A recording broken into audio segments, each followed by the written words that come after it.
Tantangan yang awal sih kita sebenarnya dana ya kita sebenarnya waktu itu kebetulan karena Mas Widi waktu itu IO, jadi ada sebagian simpanan ya, tabungan gitu. Terus kebetulan juga ada supplier yang mendukung karena saya dulu bekerja di suatu tempat yang sama gitu di bidang hidroponik melon. Orang sudah mengenal saya waktu itu dengan kualitas melon yang saya berikan. Akhirnya beliau mendukung kami untuk membangun greenhouse dengan meminjami kita modal. Jadi setiap panen nanti kita store ke mereka, mereka potong gitu. Iya, kerjasama sama suppliernya itu. Wis pokok kita panen berapapun ya nanti dipotong. Iya. Karena saya ikut suami. Jadi awalnya memang ikut suami karena suami di sini. Jadi kita lokasinya juga di sini dan pertimbangannya waktu itu kita deket sama Bali, pengiriman Bali sama Surabaya ada di tengah-tengah gitu. Jadi lumayan strategis juga sama ini dulu kan panas cuacanya terkenal bagus untuk melon ya kalau di Situbondo gitu, melon open field juga. Nah kebetulan waktu itu panasnya standar sih, maksudnya nggak seperti akhir-akhir tahun kemarin ini, tahun ini itu panasnya yang sangat tinggi sekali gitu. Yang tahun-tahun kita pertama bangun itu panasnya cuacanya masih mendukung ya, mendukung kita untuk berbudidaya melon, jadi pas aja sih kalau di Situbondo. Yang utama sih karena ikut suami. Pertama berapa? Satu dulu.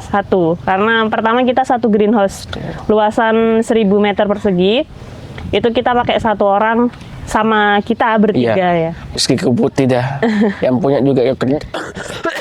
Kita juga ikut kerja waktu itu. Jadi 3 orang sama kita berdua. Satu pekan 4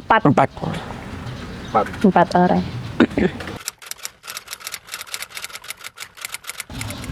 Ya, apa ya alasannya?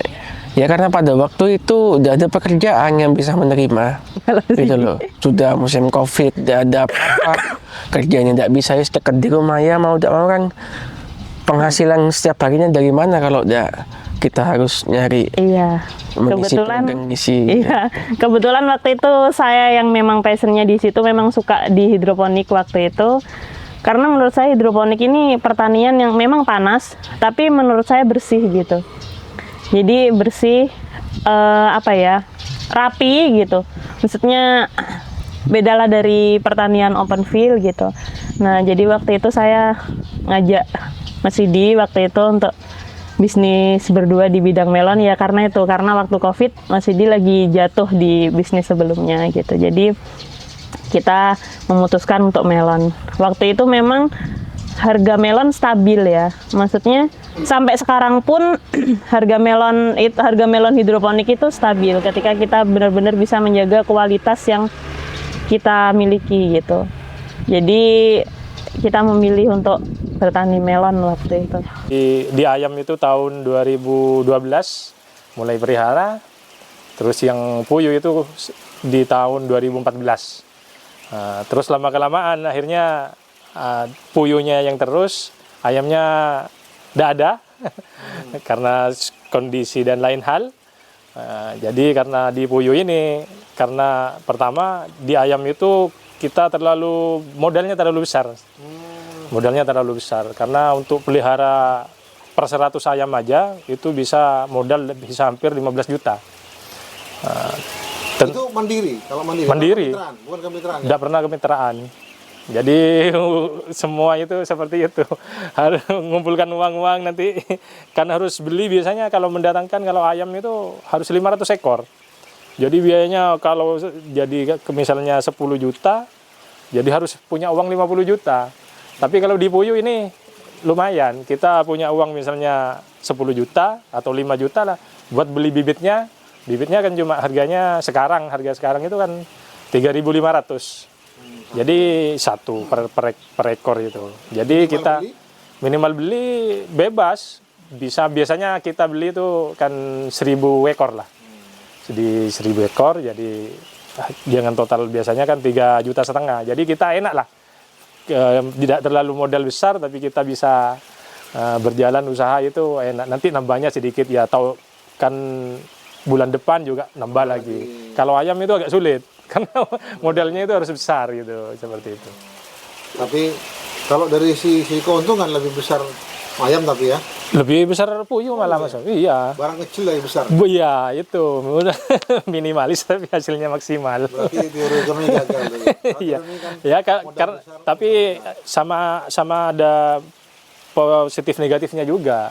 Karena kalau di ayam petelur itu kan telur Australia itu kan kita ada terbatas pemasaran enak. Nah, tapi kalau di puyuh ini kan ada itunya.